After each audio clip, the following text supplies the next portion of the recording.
National Hurricane Center is watching a tropical depression that has formed about 130 nautical miles south of Cozumel, Mexico. Michael is now a major hurricane headed on a northeasterly path through the Gulf of Mexico. Residents in parts of Bay, Gulf, and Wakulla counties are under mandatory evacuation orders as Hurricane Michael, now a Category 4 monster, threatens a wide swath of the Florida Panhandle.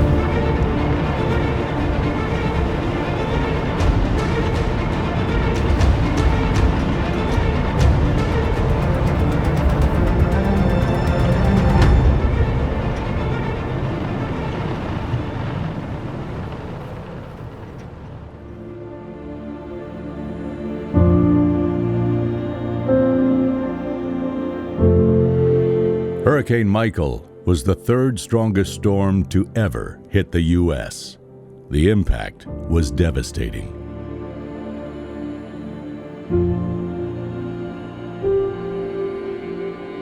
I have employees and students that are living in tents in what used to be their yards. There are still people in this community that are living in houses that have the roofs torn apart and they don't have a tarp on them. There's thousands of people that are displaced. There are thousands of people that need their homes rebuilt. There are still homeless people. The homeless population went from 300 or 400 pre-storm up to over 1,500 right now, and all of those folks need help, and there's not the resources available here to help out with that.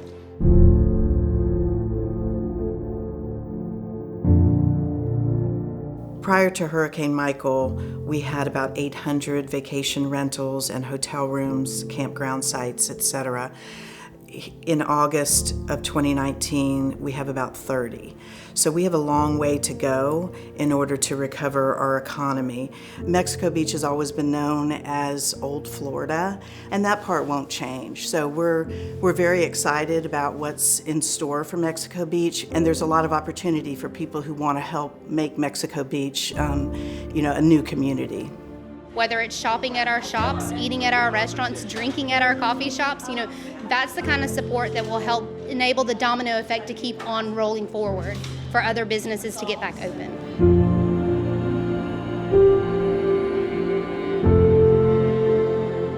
These farms are devastated. There is no insurance package that's out there. It's not that these guys weren't financially prepared. There's no way to financially prepare for the disaster that hit this area. Just in terms of homeless students, on October 9th, we had 63 identified students. On October 10th, that went up to 2,869. This was a storm of epic proportion. It was one of the strongest storms to ever hit this country. And it's one of the storms that's been talked about the least. And we really need everybody to understand that what we needed immediately, we got. What we need for the next 4 years, we still need.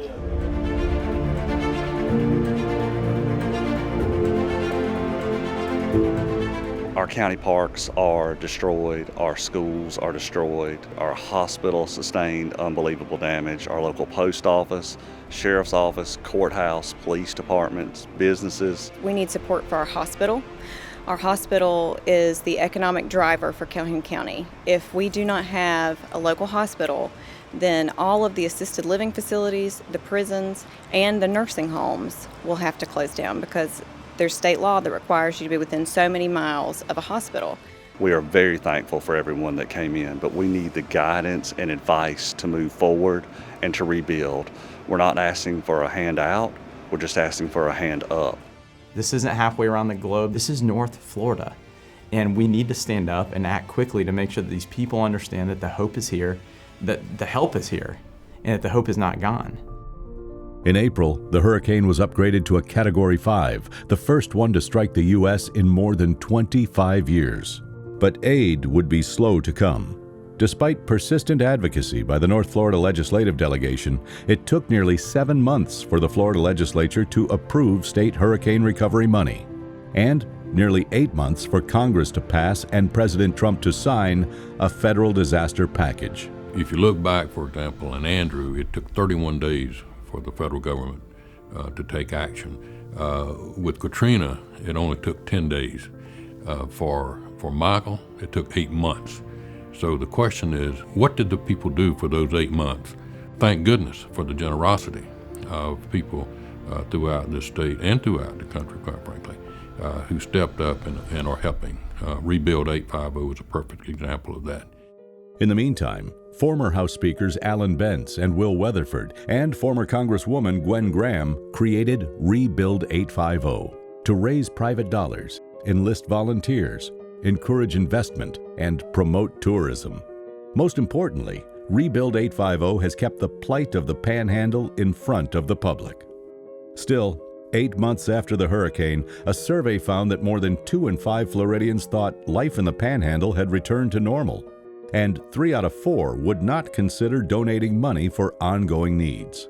There's still a critical need for dollars and resources here.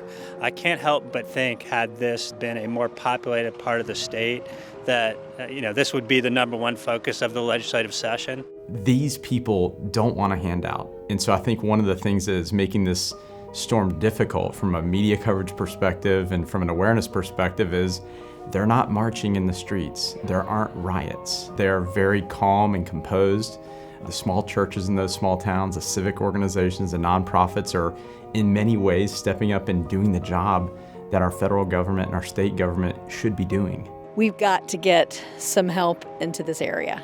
We've got to make sure that our legislative leaders understand the need, and we need to focus attention of the nation back on what's happening in the Panhandle. Unfortunately, it's going to take a lot longer than 6 months from now. I think that's probably been one of the biggest things that we've seen. Just being in Tallahassee, had no idea until you really see it yourself. This is a region in our state that we need to get back up and running, and we all have a part to play in that. And so I would just like to see more companies come over and visit and see firsthand what is going on and think about what we can do together to make a difference.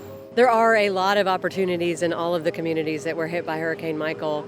We know that they're in desperate need of so many different things, and funding and creative funding and different ways to bring that funding into the communities is really important. We are open to investments. We're open to diversifying our economy.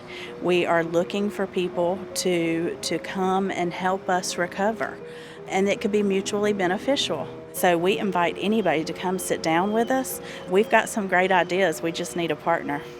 The country isn't discussing this, the state isn't discussing this in terms of the legislative agendas like it probably could or should if we were in a large metro area.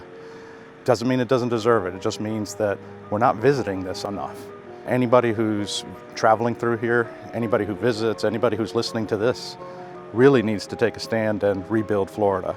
Rebuild 850. This is a coast, this is a region that's going to survive and do well, but it's going to take some help. Hurricane recovery is far from over. The Florida Panhandle needs our help. Donate, volunteer, visit, invest.